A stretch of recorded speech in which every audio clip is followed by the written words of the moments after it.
Best pigeon इन पाक देखने वाले तमाम दोस्तों को अस्सलाम वालेकुम। मेरा नाम मोहसिन नकवी और आज आपको मैं बड़े अरसे के बाद एक नस्ल का शौक़ करवाने लगा हूँ। ये मेरे पीछे बिल्कुल खाने में अगर दिखा सकें तो ये एक नर बैठा हुआ है अंडों पे। ये हकीम नसर वाला सतरंगा सुरखा परिंदा है। इनकी भी एक बड़ी तारीख है, अभी उसका भी जिक्र करते हैं। इसके साथ फ़ीमेल लगी है, ये खतंग फ़ीमेल है। और खतंग जो मेल होते हैं उनमें बड़े कलर होते हैं, लेकिन जो फीमेल होती है वो यक रंगी होती है। वो सब्ज़े रंग में हो, वो नीले रंग में हो, वो कोई भी रंग हो, उसका एक ही रंग होता है। तो अभी चूँकि इसकी झोल खाली है तो इसका भी शौक़ करवाएंगे, लेकिन पहले इसको फीमेल को इधर छोड़ देते हैं ताकि ये अंडों पे बैठ जाए और नर का आपको शौक़ करवाते हैं जी। ये हकीम नस्ल वाला सतरंगा सुरखा ये परिंदा है। ये अ, ये मुझे परिंदा मिला था जी उस्ताद बच्चू पहलवान से। उनका ख़ानदान भी मुश्किलात का शिकार है, फैमिली उनकी, अल्लाह ताला उन पे अपना रहम और करम फरमाए, उनकी मुश्किलात आसान करें। ये मैं उनके पास वीडियो बनाने गया था तो मैंने उनसे ख्वाहिश का इज़हार किया। मैंने कहा जी उस्ताद बच्चू पहलवान से, मैंने कहा उस्ताद जी मुझे ये परिंदे बड़े पसंद हैं। तो उन्होंने अपने जो महावत थे उनके पास कबूतरों का जो ख्याल रखते थे, उन्होंने कहा कि इनको नकवी साहब को दे दें परिंदे। मैं उठ के जाने लगा, मुझे कहते नहीं आप इधर ही बैठें। ऊपर से फिर वो एक पिंजरा भर के लाए, उसमें 15-20 जानवर परिंदे थे। तो उसमें से मुझे कहते जी ये निकाल लें, आपको जो पसंद है, जितने पसंद हैं। तो फिर मैंने उसमें से 2 परिंदे लिए। तो ये फिर वो मेरे पास ब्रीडिंग कर रहे हैं, उनमें से ये एक परिंदा है। इसका मैं आपको शौक़ करवा रहा हूँ, इसकी आंखें देखें। ये इसको ये वो बताते हैं जी, जब हकीम नसर मरहूम जो सोदरे वाले हैं, वज़ीराबाद से सियालकोट की तरफ जाएं तो सोदरा एक गांव है, बल्कि कस्बा है वो, वहाँ पे वो शिफ्ट हुए थे। और वो अपने साथ पार्टीशन के वक्त वो लेके आए थे, तक़सीम हिंद के वक्त ये परिंदे लेके आए थे। ये भी उनके पास और भी 1-2 नस्लें थीं, लेकिन मुझे ये पसंद थे सतरंगे सुरखे। और ये परिंदे ज़ाहिर है सुरखे बहुत ज़्यादा मिलते हैं, कराची भरा पड़ा है, लाहौर में मिल जाते हैं परिंदे, बहुत से जो हैं घरों में परिंदे हैं। लेकिन जो प्योरिटी में जो हैं वो बड़े मुश्किल होते हैं। इनकी जो नस्ल होती है, ब्लड लाइन होती है, वो उसका एक अपना रखने का मज़ा होता है जी। एक उनका जो असल नस्ली ख़ानदानी, चाहे कोई दोस्त हो, परिंदा हो, जानवर हो, उसको रखने का अपना मज़ा होता है। वो बताते हैं कि हम वाकई नस्ली परिंदे हैं या नस्ली जानवर हैं, वो बता देते हैं। कुत्ता भी बता देता है, और भी जानवर बताते हैं अपनी नस्ल के हिसाब से। उसी तरह ये कबूतर हैं, इनकी भी बहुत सी नस्लें हैं, तो उनको उनकी तमाम नस्लों की अलग-अलग आदात होती हैं।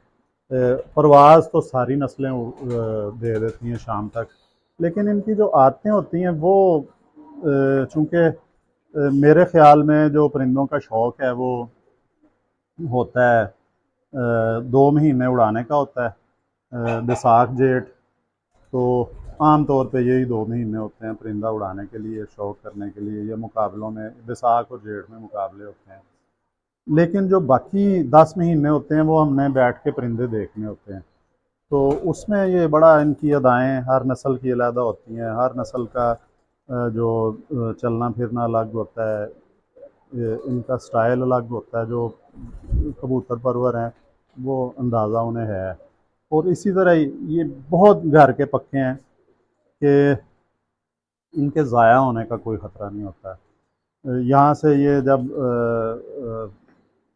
अंग्रेज़ दौर में जब अंग्रेज़ यहाँ से गए हैं, तो उसके बाद ये इंग्लैंड में भी ये नस्ल गई है, यूके में भी ये नस्ल है। वहाँ पे इन्हें किसी और नाम से पुकारा जाता है। और इंग्लैंड में जो दोस्त हैं हमारे, अक्सर उनसे बात होती रहती, वो कहते हैं जी कि वहाँ पे जब यूके में परिंदा उड़ाते हैं हम कोई कबूतर, तो एक कबूतर के ऊपर 10 शिकारी परिंदे आ जाते हैं मुख्तलिफ किस्म के, और वो उसको शिकार करने के लिए। और ये वाहिद नस्ल है जो शिकारी परिंदों से बच के आ जाती है। ये बिल्कुल नीचे उड़ने लग जाते हैं आके सड़कों के साथ, घरों के करीब, या फिर ये वो जगह छोड़ के अलहदा हो जाते हैं।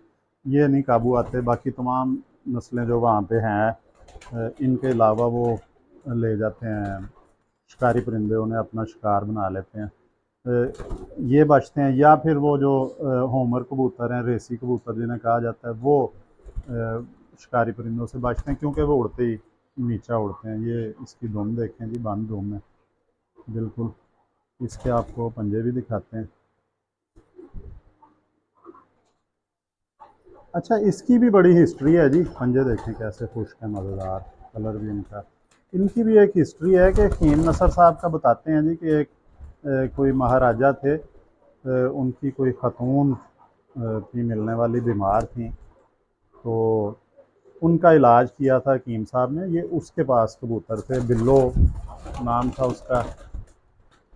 तो उनके पास ये कबूतर थे। जब वो बीमारी से ठीक हो गई तो उन्होंने थे उस वक्त महाराजा, उन्होंने हकीम नसर साहब को कहा जी बताएं आप क्या आपकी खिदमत की जाए। तो उन्होंने कहा कि मुझे ये कबूतरों के जोड़े चाहिए। तो ये कबूतर जो हैं, पहले अब तो इतनी इनकी कदर नहीं की जाती। ये इसकी हड्डियां भी, चार हड्डी पूरी उंगली, चार उंगली पूरी हड्डी है इसकी, जोड़ बंद है, थोड़ा सा फासला है लेकिन बंद ही जोड़ है ये। तो वो फिर हकीम साहब ने उन्हें कहा जी कि मुझे आप ये परिंदे दे दें, जोड़े दे दें। तो वो जो थे महाराजा, उन्होंने पहले दफ़ा तो इनकार कर दिया। उस खातून ने भी, जो उनकी मिलने वाली थी बिल्लो, उन्होंने भी इनकार कर दिया। तो फिर हकीम साहब ने कहा जी ठीक है, मैं फ़ीस नहीं लेता, ये आपका अल्लाह के नाम पे समझें कि इलाज कर दिया फ़ी सबीलिल्लाह। उसके बाद फिर उन्हें पैगाम आया तो ये परिंदे उन्हें मिले हकीम नसर साहब को। उधर तब की ये नस्ल चल रही है और प्योर है। और ये उस्ताद सुल्तान महमूद हैं और बच्चू पहलवान, वो टीपू ट्रक्का वाले के मामू भी हैं। तो उन्होंने हकीम नसर साहब के जो साहबजादे हैं, उनसे ये लाहौर से ही परिंदे हासिल किए थे। तो ये उनके पास मौजूद हैं अभी भी। तो ये गोल उड़ते हैं, लंबी परवाज़ें हैं इनकी, छत के ऊपर ही उड़ते हैं ये। बिल्कुल छोटा सा इनका चक्कर होता है, बिल्कुल घर के ऊपर ही इर्द गिर्द। तो समझ लें कि 200-300 मीटर के चक्कर में, दायरे में ये उड़ते रहते हैं।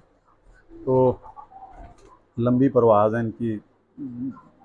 जितना परिंदा उड़ सकता है कबूतर दिन की रोशनी में, उतना ये उड़ते हैं। तो इसके साथ फ़ीमेल मैंने लगाई है। ये दिखाएं जी, ये नर वैसे भी थोड़ा सा खड़ा हुआ दिखाएं। इसके साथ फ़ीमेल मैंने लगाई है जी, वो अंडों पे बैठी हुई है फ़ीमेल। इसका बनाएं ज़रा, खड़ा हुआ है थोड़ा सा। ये जो हकीम नसर वाला सत रंगा सुरखा कबूतर है, ये बड़ा ज़बरदस्त परिंदा है ये मैंने संभाल के रखा हुआ है कि उस्ताद बच्चू पहलवान से ये मुझे मिला है। लाहौर में भी ये उड़ते हैं। वो ज़ाहिर है खुद तो नहीं उड़ाते, लेकिन उनके पास दोस्तों की छतों पे ये उड़ते हैं और वो बताते हैं कि शाम तक परवाज़ें हैं इनकी। तो ये इसके साथ फ़ीमेल है। फ़ीमेल जो है वो पतंग है, मतलब कि उसको भी सतरंगा ही कहा जाता है फ़ीमेल। इसकी गर्दन से थोड़ा सा अंदाज़ा होगा, या जल्दी जल्दी पकड़ के आपको इसका भी मैं शौक करवाता हूँ। ये भी कोशिश करते हैं आपको दिखा दें। अंडे पक गए हुए हैं जी, ये बिल्कुल बच्चे निकलने वाले हैं। ये इसकी हड्डी बिल्कुल ऐसे है, बहुत ज़बरदस्त हड्डी है इसकी। क्योंकि क्रॉस ज़रूरी था, वो नस्ल इनब्रीड हुई है, अब उन्होंने क्रॉस नहीं डाला इसमें। तो ये मैंने इसलिए खतांग फ़ीमेल इसके साथ लगाई है कि ताकि ये देखें, इसके इधर भी कलर आता है, शेड्स अगर आप देख सकते हैं तो ये आ रहे होंगे ब्राउनिश से, हल्के से ये दाग भी आ जाते हैं इनके जो सतरंगों वाले, ये स्किन पे नज़र आ रहे होंगे हल्के हल्के। ये चूँकि अभी पट्टी है, मेरे घर की ही पट्टी है, उसका जो माँ बाप है वो भी मेरे पास ही है। तो ये बच्चे निकालते हैं जी, एक एक झोली सुर्खे निकाल देते हैं, तो एक झोली इस तरह का माँ अपने पे रंग लेके जाती है। ज़्यादातर ये रंग निकलते हैं, और पिछली 2 झोलियाँ जो हैं इन्होंने निकाली हैं खतंग। और इस दफ़ा का मुझे उम्मीद है, लग रहा है कि इस दफ़ा सुर्खे बच्चे निकलेंगे, अंडे बिल्कुल तैयार हैं, पके हुए हैं।